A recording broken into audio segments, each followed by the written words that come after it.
Welcome to The Explainer. So, today we're digging into a project management lesson from, well, a really unexpected place.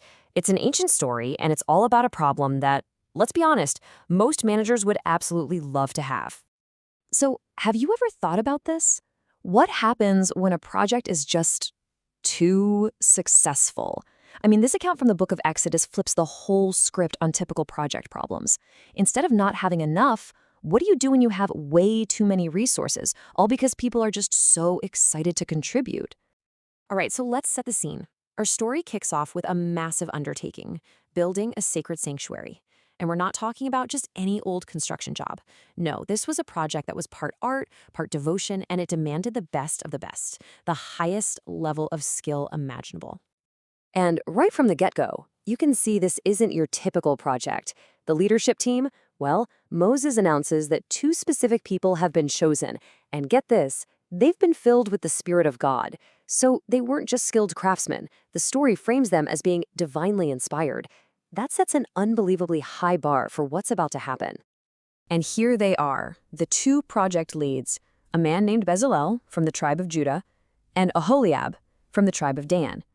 You can think of them as the master artisans, right? The head designers, the chief engineers. They were the ones responsible for overseeing every single detail. Now, what's just incredible is the laundry list of skills these guys had. We're talking about everything. Everything. Wisdom, understanding, knowledge, but also hands-on stuff like artistic design in gold, silver, and bronze, cutting and setting stones, working with wood, engraving, embroidery, weaving, the whole shebang. But here's the kicker, and this is so important. They also had the ability to teach others. That's a game changer for scaling up a project and making sure the quality is top-notch everywhere. Okay, so you've got your expert leadership in place. Now what do you need? Materials, of course. So the call goes out to the entire community for contributions. And the way they responded, well, it was nothing short of astounding. So the skilled workers get all the offerings that the Israelites had brought in so far. This is the seed money, the startup capital. The project is officially a go. But the community? Oh, they were just getting warmed up. See, this wasn't like a one-and-done fundraiser. The text says, the people continued to bring free will offerings morning after morning. That's the key phrase right there. It was this continuous, daily wave of pure enthusiasm. Can you just picture it? Day 1, the offerings arrive. Day 2, even more show up. Day 3, it just keeps pouring in. Every single morning, a fresh wave of people, bringing more and more materials. The support wasn't just generous, it was relentless.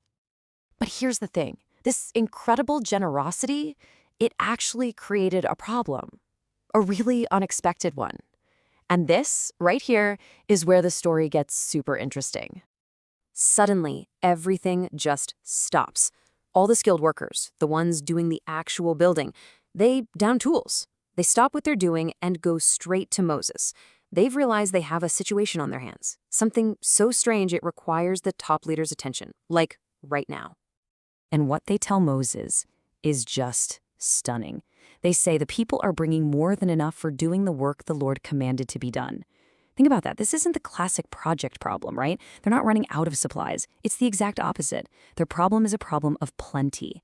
They literally have too much stuff. Yeah, to put it in modern business terms, supply was way, way bigger than demand. The community's enthusiasm was so massive that they had already donated more than what was needed for the entire project. So what do you do? Seriously, what's the leadership playbook for this? When your community has already been too generous, what's the next move? Well, Moses acts fast. He's incredibly decisive. First, an order is given. Then, the word is sent out all through the camp. And finally, the people are restrained from bringing anything else. He doesn't try to find a new use for the extra stuff. He doesn't expand the project. He just tells everyone to stop, immediately.